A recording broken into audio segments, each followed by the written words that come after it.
नमस्कार। बहुत ही सुंदर सा प्यारा सा कन्यादान के गाना लेके आइल बनी जा। देखी जा, सुनी जा, बताई जा कैसे बा। इहो बहुत ही पुराना गाना हम सुनी जा।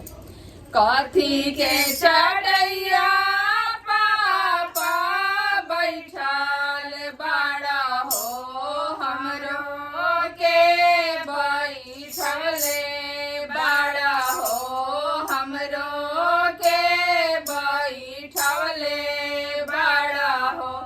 कुसा के चटैया बेटी बैठल बानी हो, तहरो के बैठले बानी हो, तहरो के बैठले बानी हो।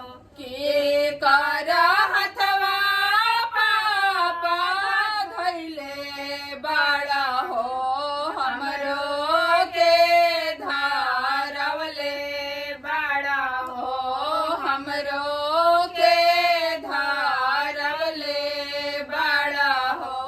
दामादे के हथवा बेटी धैले बानी हो, तहरो के धारवले बानी हो, तहरो के धारवले बानी हो। कथी के कर जवाब पापा कैले बाड़ा हो, धिया दान कर ताड़ा हो, धिया दान कर ताड़ा हो।